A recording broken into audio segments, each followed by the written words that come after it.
I'm not sure the man has took his oath seriously to preserve, protect. You know, in the past there were Republicans that I never questioned that their sincerity. Well, Donald Trump has launched an attack on Tom Hanks, slamming the Hollywood star for being, quote, woke and destructive. For more, we are joined by former White House advisor and Tom Hanks fan, Tony Shaffer in. Our president is very busy prosecuting his enemies. His goon squad today indicted his own former national security advisor, John Bolton. He is just brazenly lying about the economy and grocery prices, but he did have a chat with Vlad Putin today, which we know because while he was on the phone with Putin, he posted, "I am speaking to President Putin now." And the people who were whacked out, when you look at those people, those are not representative of the people of our country. Mr. President, besides San Francisco... And by the way, I'm not a king. I'm not a king. I work my ass off to make our country great. That's all it is. I'm not a king at all. Jimmy Kimmel aimed, Tom Hanks amplified, and Donald Trump's control evaporated on live TV. The exact words are coming up. And yes, we've got the side-by-side receipts. If you're on Team Kimmel, punch that like button, subscribe to the channel. We're in the same boat, folks. So here's how it all unfolded. Kimmel walks out cool as a cucumber and starts stacking the week's greatest hits. Brags, pivots, and a merch drop dressed up as patriotism. He doesn't rant, he shrugs. Then he says the part you can't unhear. Every once in a while, when he needs a good laugh, Putin schedules a phone call with Trump. And Putin is Bart Simpson and Trump is his Mo. Trump announced that he is going to meet with Putin in Budapest at a date to be determined because only he can end a war.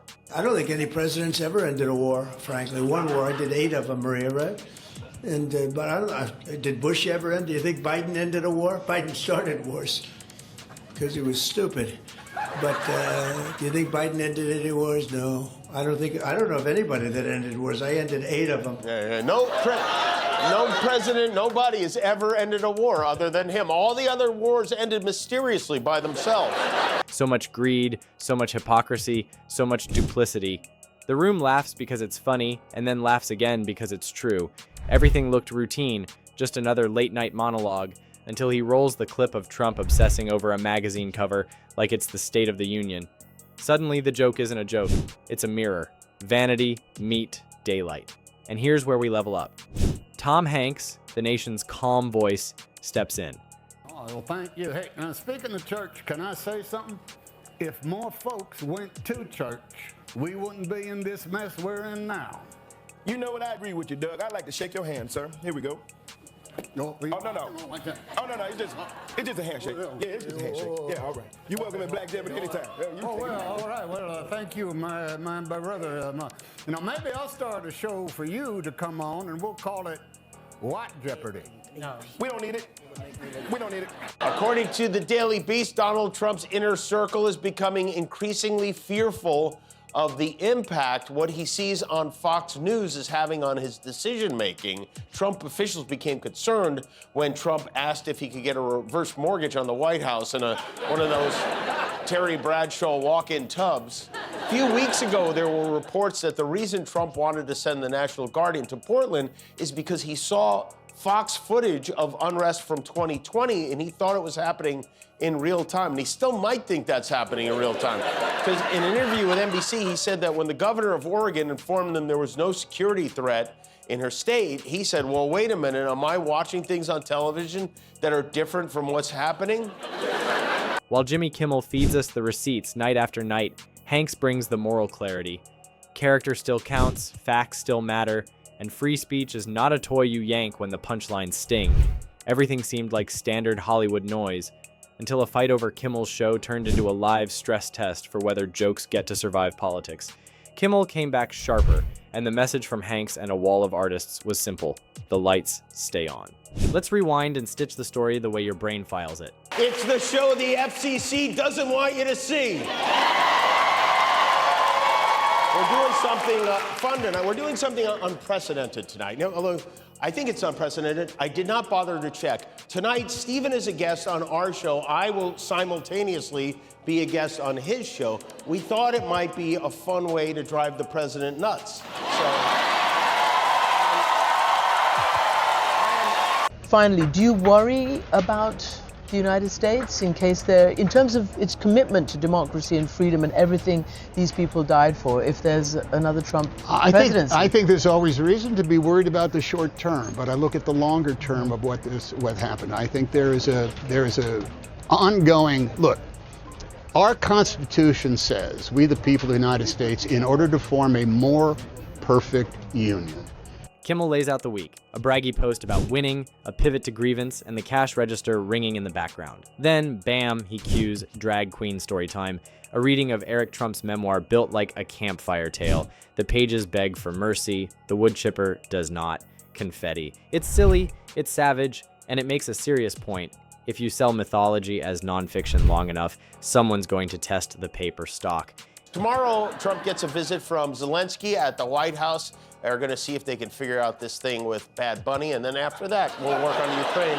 And most importantly, he still has his eye on the ballroom. Trump really wants a ballroom in the White House.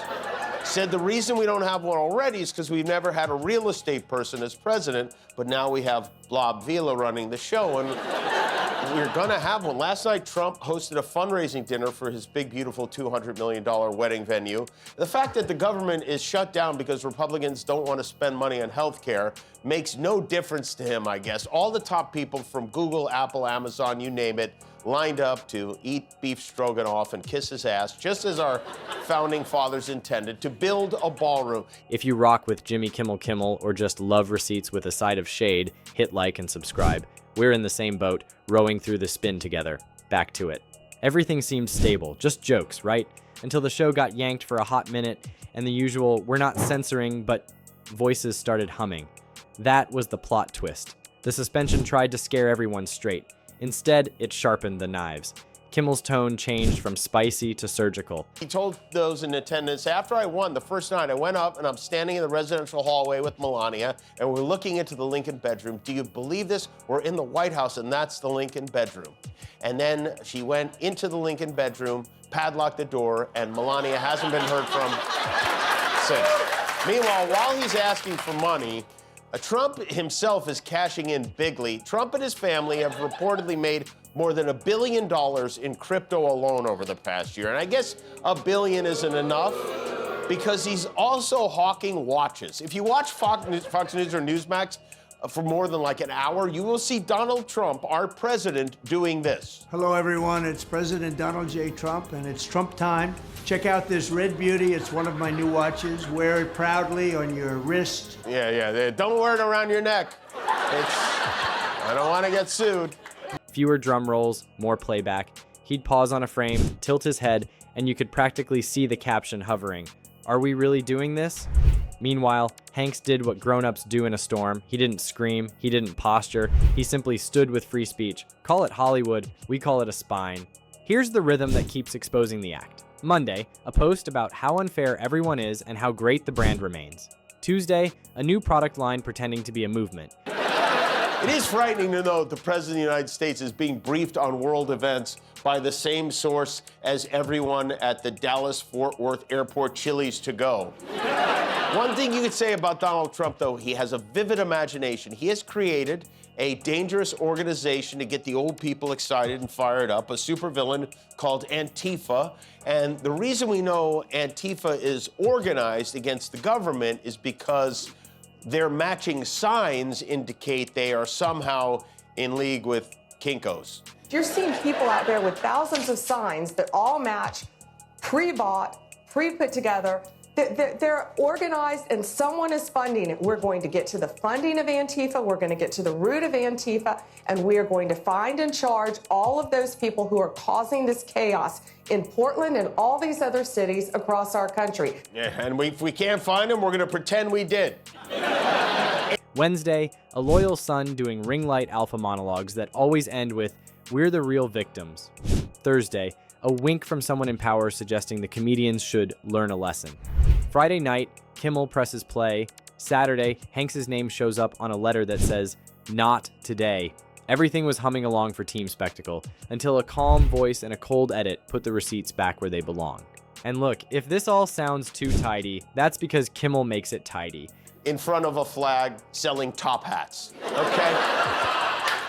And at least he wore top hats. Trump doesn't even wear a watch. I mean, seriously, it's only a matter of time before we're swearing in President Jake from State Farm.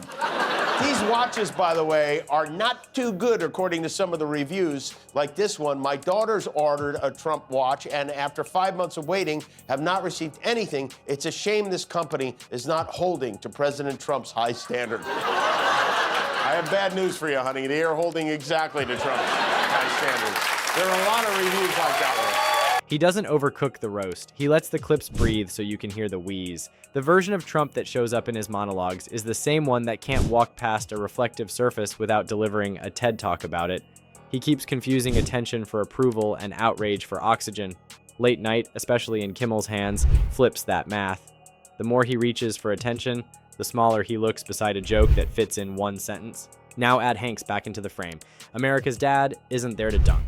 He's there to steady. Spread it around. There's no chaos in Portland. None. There is no chaos in Chicago. There was no chaos in Los Angeles. They're pretending there's chaos as a pretense for a military takeover. But I'm open-minded. If there is chaos in these cities Trump calls hellholes, let's see it and decide if something needs to be done about it. So when we put out the word, we ask those of you living in them to show us your hellholes. And before I share this, I want to warn you, this is not for the faint of heart.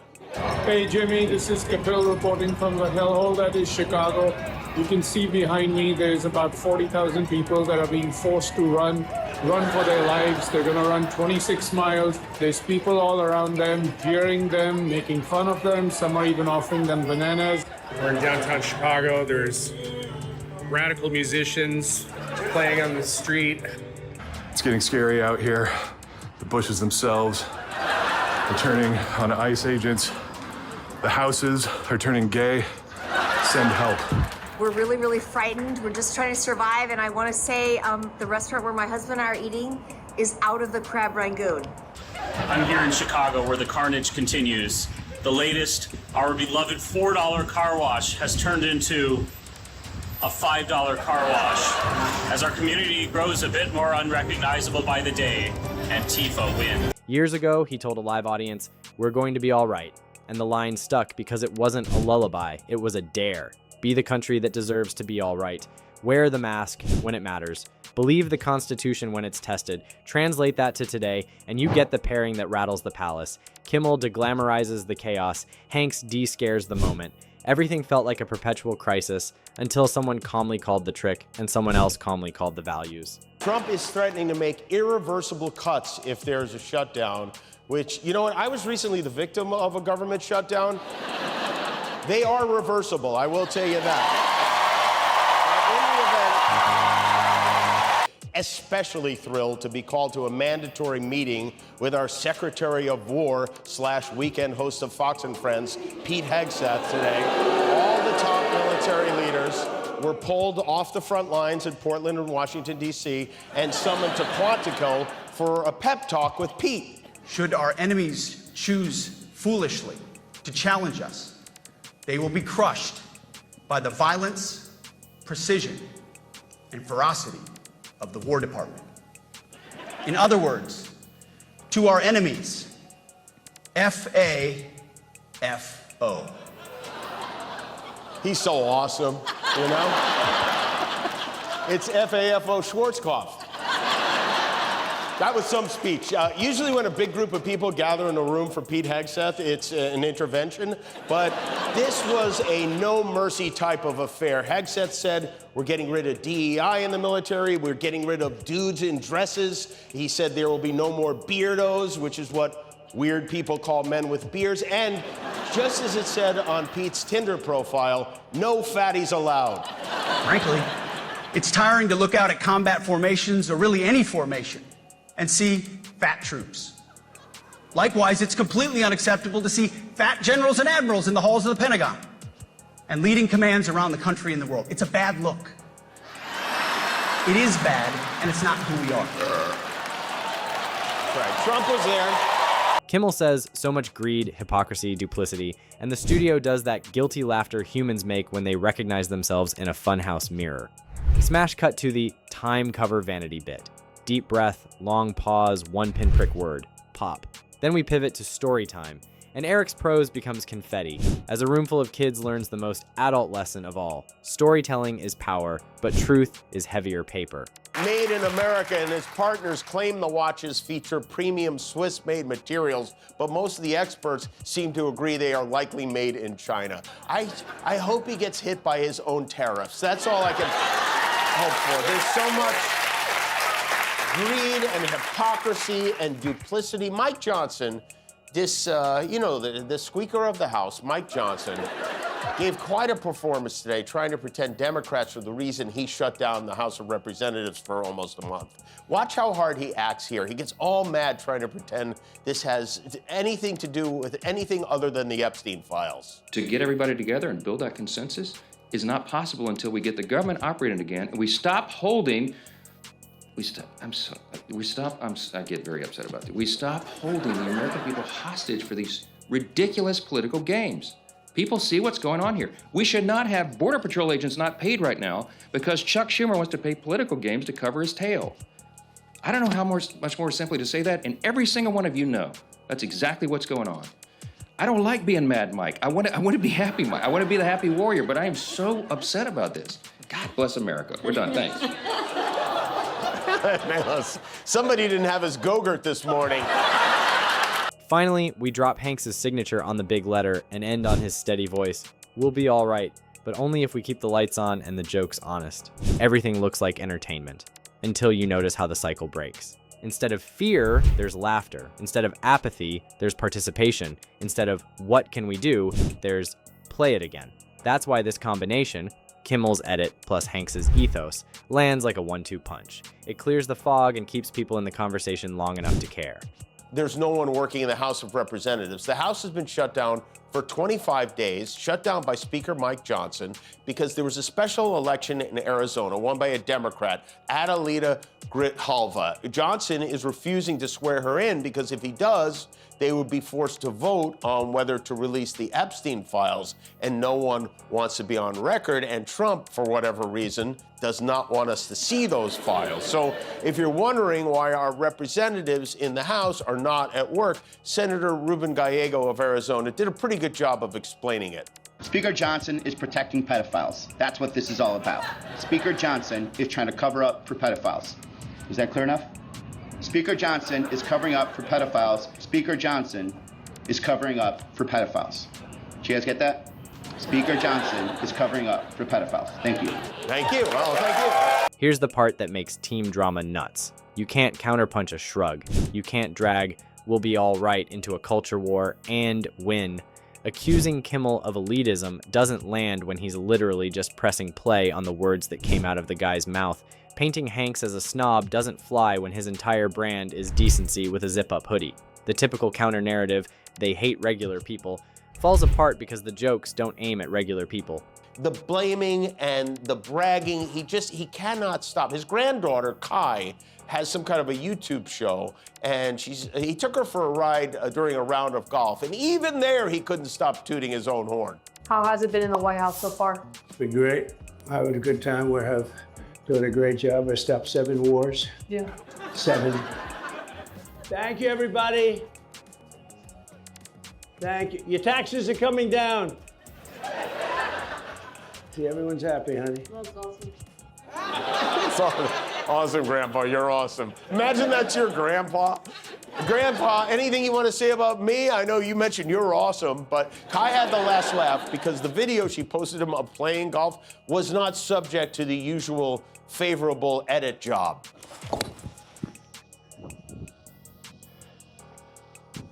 Oh, stop.